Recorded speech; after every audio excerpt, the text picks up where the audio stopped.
O município de Rolim de Moura decretou recentemente, estado de calamidade financeira.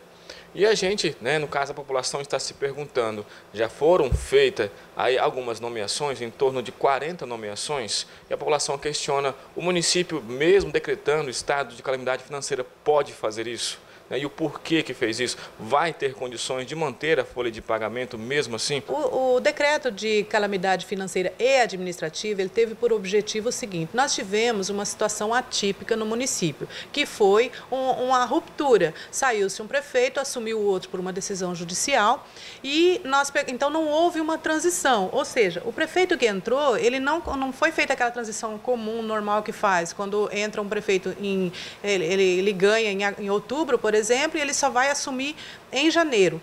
Aí, nesse período, ele já traz a equipe de transição dele que começa a tomar pé da situação, começa a pedir processo, analisar os processos e saber o que está acontecendo.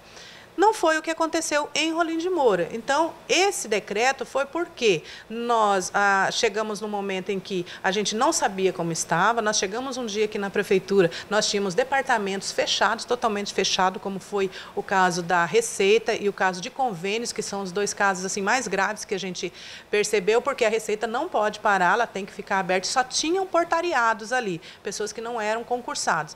Da mesma forma, no convênios. Os convênios, os prazos continuam passando e nós temos obras em andamentos. Essas obras, se chegar um momento, a gente não prestar conta do convênio dentro do prazo, aquele valor que foi gasto tem que ser o município tem que devolver, inclusive com a contrapartida, porque cada convênio que vem para o município, cada contrato de repasse de uma obra ou de equipamentos, vem aquele valor que a gente teve no projeto e depois nós temos que dar uma contrapartida em cima daquilo ali. Para devolução, se a gente não cumprir prazos ou não cumprir corretamente com a obra ou a aquisição dos equipamentos, nós temos que devolver um total corrigido e com a contrapartida.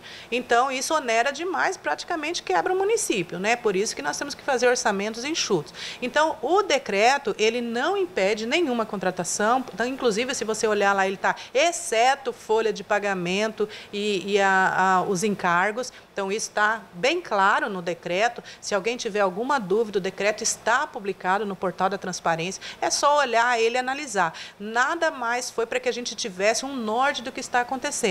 Um exemplo, nós pegamos um processo, como eu te mostro aqui, nós temos esse processo, ele é um patrimônio do município, esse processo. Ninguém pode chegar aqui, pegar ele, botar embaixo do braço e levar embora. Ou chegar aqui e rasgar isso daqui. Não pode. Ele tem uma autuação que nós falamos. Todo o documento que é colocado aqui dentro, quem colocou o documento precisa numerar. A secretaria que botou o documento tem que numerar. E o secretário da pasta tem que assinar. Num primeiro momento, o prefeito, junto com o projeto básico, o prefeito tem que assinar. Depois, quando nós vamos para a licitação, entra o edital, o presidente da comissão, o pregoeiro, tem que assinar. Depois, quando a gente tem o vencedor, aquela equipe tem que assinar, junto com o vencedor dessa licitação. Vai para um contrato, tem que ter assinaturas dentro. Vai para empenho, tem que ter assinatura do secretário, assinatura do prefeito nesses empenhos. E nós pegamos processos que não tinha nada disso. Ou seja, pegamos processos que desde o início faltavam assinaturas. Então, não tem mais como a gente pegar esse processo e começar a correr atrás de ex-secretário ou do ex-prefeito para ele começar a assinar. Então, a gente teve que romper ali e partir dali para frente. Então, o que acontece com isso? Vai atrasar alguns processos, principalmente processos de convênio.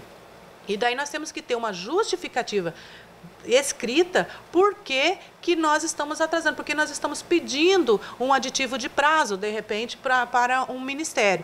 Então, essa foi a razão de decretar a calamidade financeira por conta, tinha pagamentos em atraso ainda de servidor, que nós já conseguimos regularizar, graças a Deus. Então, a gestão está centrada nisso. Por quê? Porque é uma gestão de curto prazo. O prefeito ele tem que, os servidores efetivos que conhecem da máquina pública sentaram com ele e falaram assim, não tem que inventar a roda, tem que continuar a estabilizar o município, porque estava numa insegurança muito grande, e é o que está sendo feito.